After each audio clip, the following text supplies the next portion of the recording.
the following edition of In the Spotlight with Abigail Pogrebin on JBS, with special guest Karyn Grossman Gershon, CEO of Project Kesher, is made possible in part by Arlene and Aaron Priest.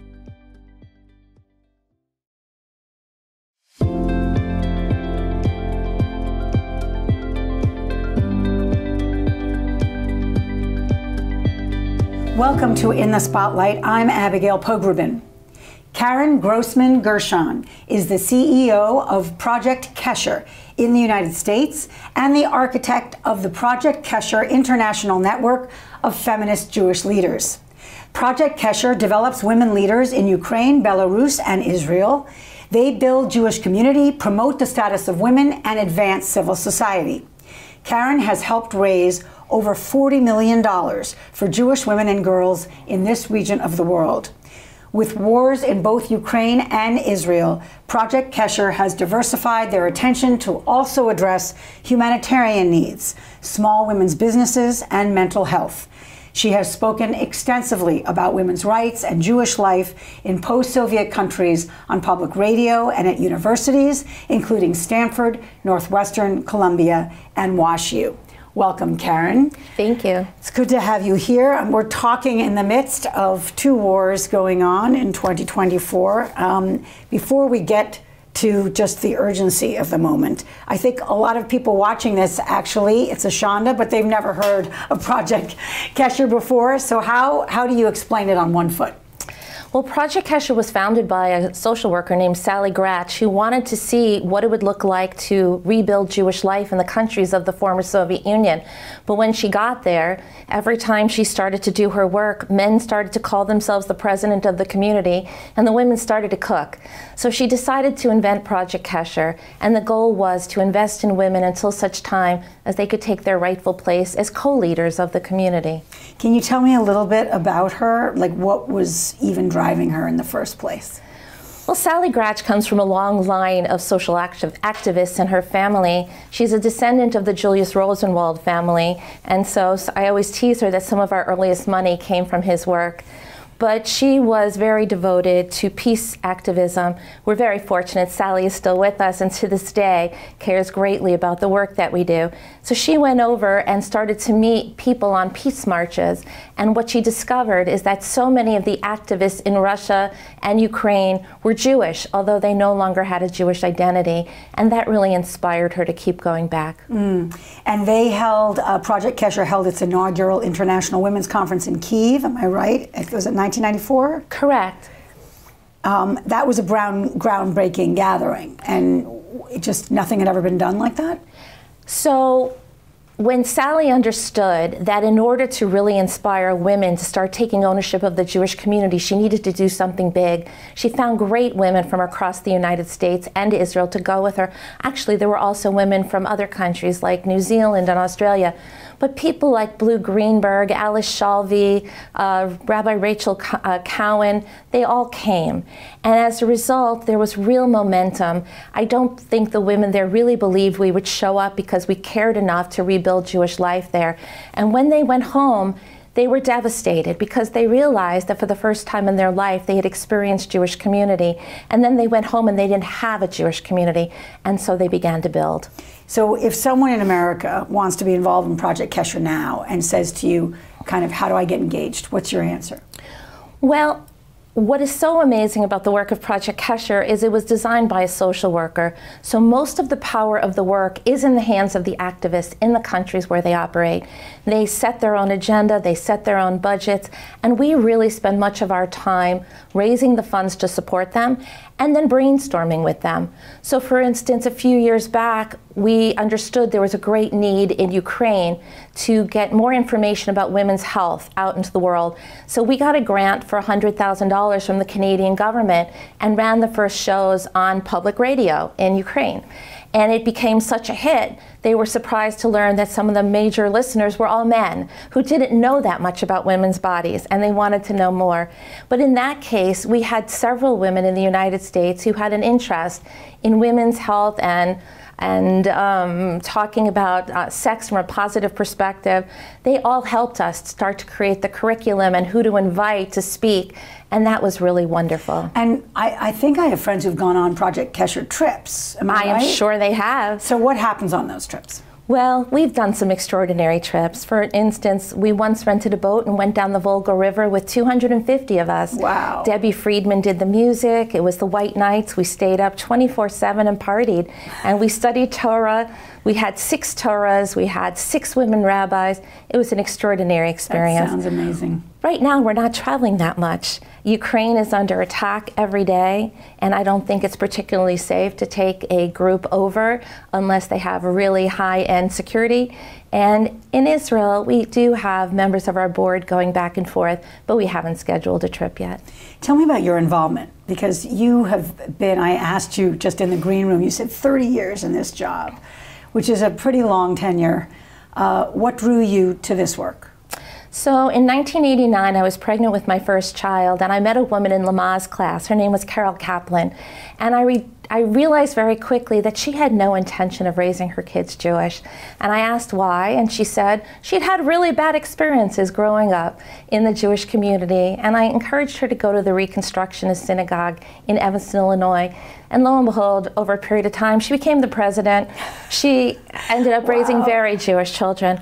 But she introduced me to the founder of Project Kesher, Sally E. Gratch.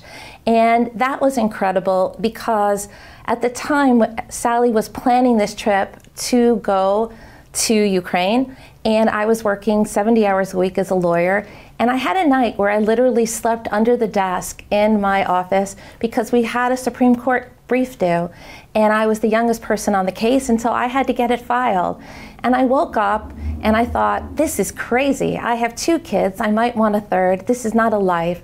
And then I met Project Kesher, and I said to Sally, you should hire someone to be your first executive director. And she said, what about you? And I thought, no, I can't even pay off my student loans if you hire me. But long story short, I did it anyway. And 30 years later, the job has really evolved. So it has grown with me at every stage of my life. And what would you say is the most meaningful aspect? The most meaningful aspect of my job has been to see the evolution of generations of activists. I've worked with 4 generations at this point of activists in Ukraine.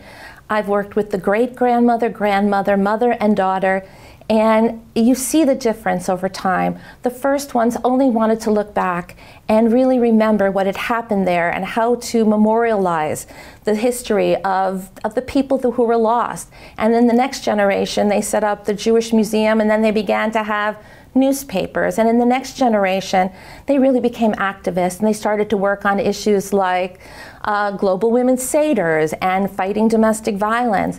And now the young people look at me and they say, we're just like any other Jewish community in the world. Our kids want to watch Adam Sandler movies. You are so not coming to my bat mitzvah. And then talk about what will it look like post-war to have a really vibrant Jewish life that actually reflects this country moving towards the West. You know, I just was lucky enough for Tablet Magazine to interview 11 Jews from the former Soviet Union. And one of the things I thought was important to get across, which I think a lot of the American Jewish community misses, is just how perilous it was to be outwardly Jewish in these countries, not obviously in Israel. But as you, in your experience, have seen just in a way the trauma of hiddenness, of not being able to kind of express one's Jewish life openly, how have you seen Project Kesher kind of become a place where actually suddenly that's expressed in a way it never was? Well, the evolution has been stark. You know, in the early years, it was a monolithic region. So Russia was Ukraine, was Belarus. But over time, we started to see it bifurcate. And so Russia started to have a lot more issues again in the last probably decade. We would go to the Tomb of the Unknown Soldier to say Kaddish, and all of a sudden that was outlawed. And so there was always a sense in Russia that if we weren't careful, that dark times were there and would come back. In Ukraine, I kept seeing progress. So for instance, in 2014, after the Maidan Revolution, you started to hear everybody taking like the test for 23andMe, and people who never thought they were Jewish started to brag that they were at least a little bit Jewish. And you started to see also a lot of people come out. I remember being in Ukraine for an LGBTQ march with Ambassador Yovanovitch, and there were 5,000 guards overseeing the protesters, but the government was committed to allowing them to march. So as you see this arc of openness for both Judaism, for, you know, living your life in the sexuality that you were born into and your gender, you see that Ukraine has been moving in this direction in a meaningful way. Belarus is really struggling. I want to just follow up on when you say Belarus is struggling. What do you mean by that? Well, Belarus attempted to overthrow their leadership a few years back, and they were unsuccessful. And as a result, their current leadership is really oppressing the people.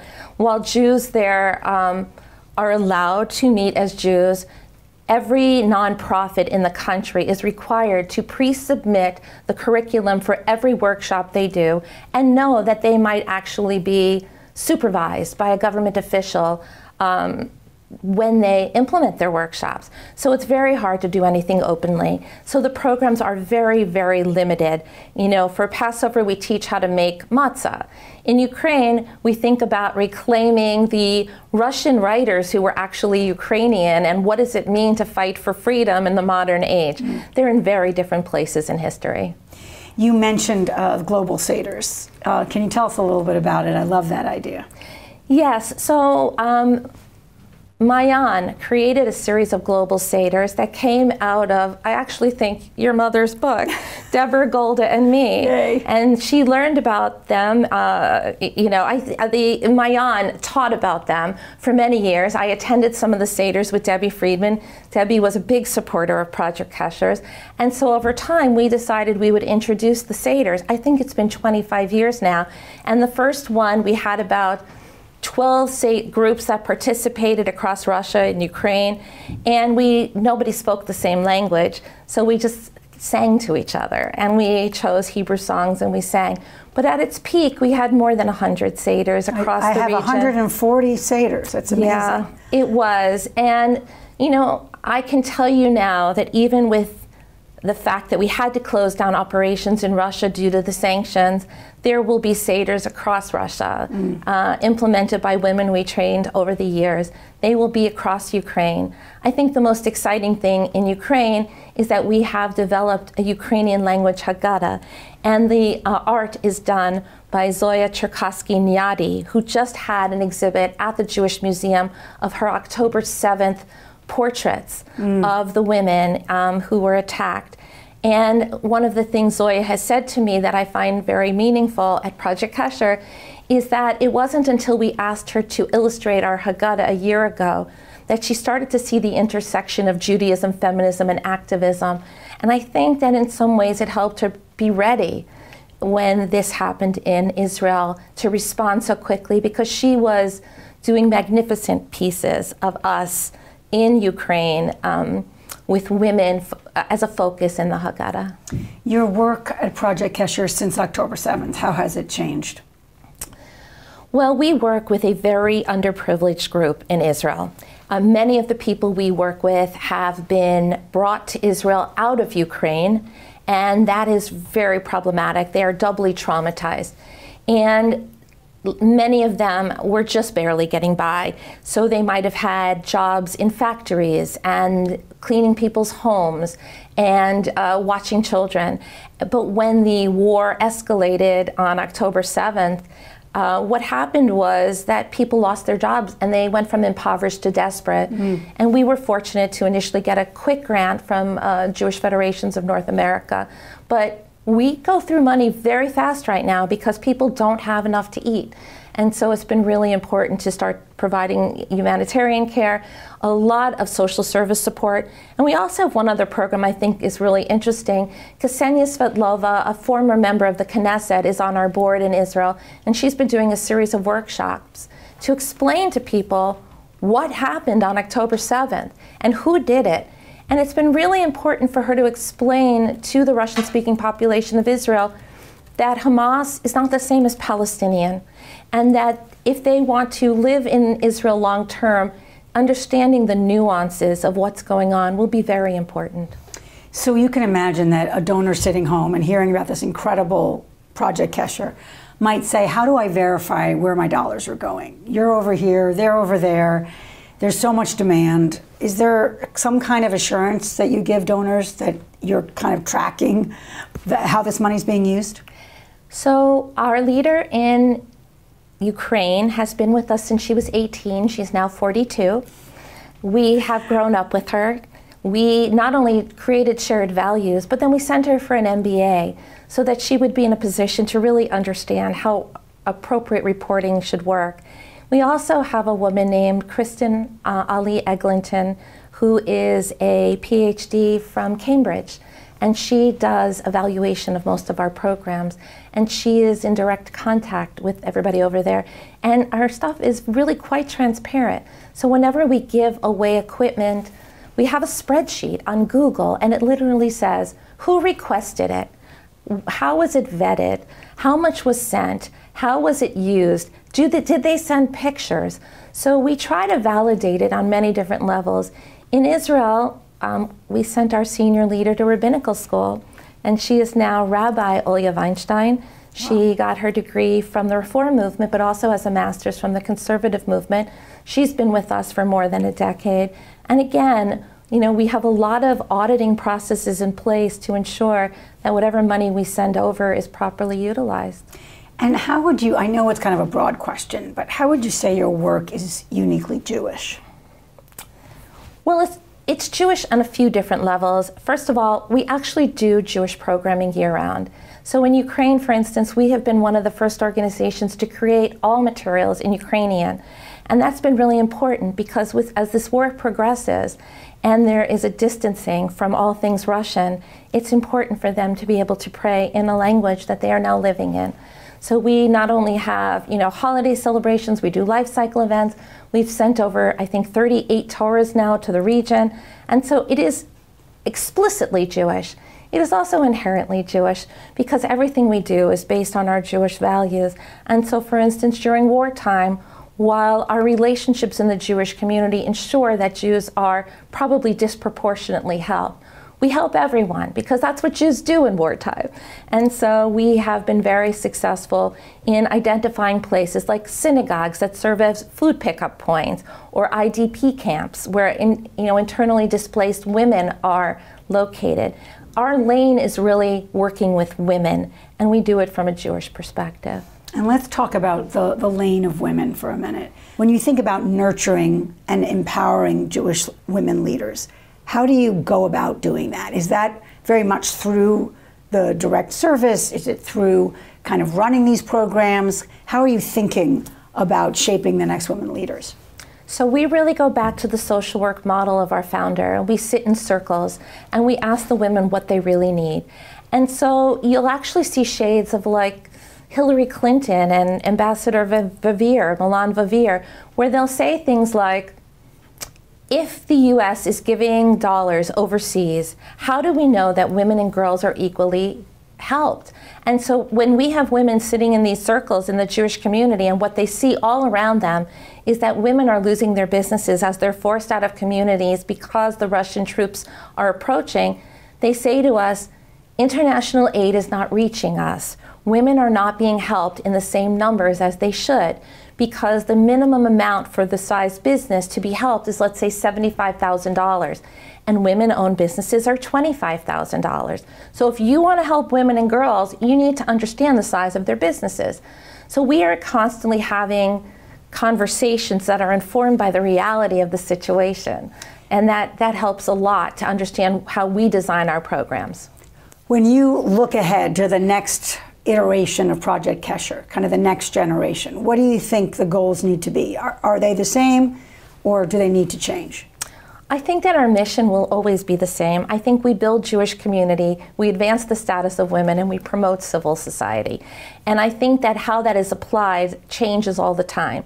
You know, in wartime Ukraine, we've had to really adapt our leadership training to actually put in action, the leaders. So instead of leaving, many of our people chose to stay. And I think in some part they chose to stay because of President Zelensky representing the Jewish community, and they wanted to show that he had support. But I also think that the Jewish community has always been at the forefront of providing humanitarian care in Ukraine and has modeled it for so long that I think they felt they had credibility that many other nonprofits coming to Ukraine for the first time simply didn't have. And as a result, they've spent much of the war brokering relationships, introducing newcomers to Ukraine, to our trusted partners, and explaining models of operation. For instance, we never buy anything from another country that can be made in Ukraine. We never ship things from the United States that can be shipped from right over the border. There are methods that we've learned over the years that are so critical to good operations. And I've spoken to Ruth Messenger at great length from her work in American Jewish World Service about lessons learned. And so as the war started and Ruth and I were talking, I realized very quickly that we had to model what we thought good behavior for humanitarian care was going to look like.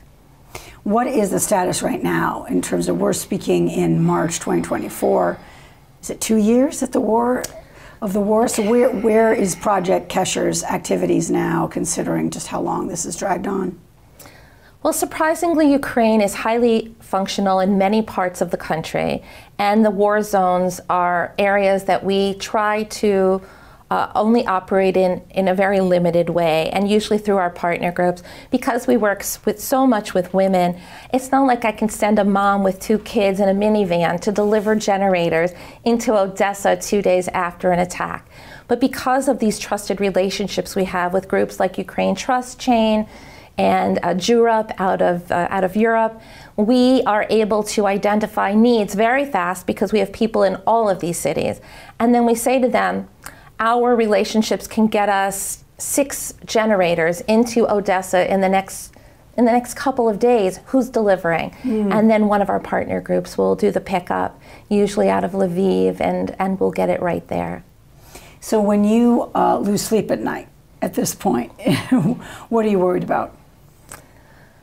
Well, you know, at the beginning of the war, we literally knew where people were standing on the road to be evacuated, and we were working 24/7. Now I wake up in the morning, it still makes me physically nauseous, and I want to know that my people are safe. Very often their cities have been bombed, and I just want to know that they're okay for that day, that our office hasn't been bombed. It was bombed once. And from there, we try to figure out what are the needs of the day. When the war started, everybody was descending from all over the world. The global response was incredible, but resources have gotten less and less. And so we actually work hard to convene our partner groups and say, if Dnipro was attacked, do they need food? Probably not. Do they need clothing? Probably not.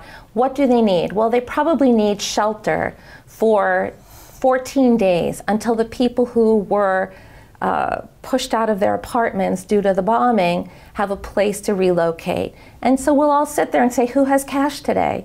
Who's going to pay for the tent to go up? And somebody will say, I have a tent, and I'll say, all right, I'll pay for the people who assemble the tent, because sometimes there are things you simply just have to pay for. And when it comes to Israel and keeping you up at night, as we all are, is there something in particular that you focus on through the lens of Project Kesher?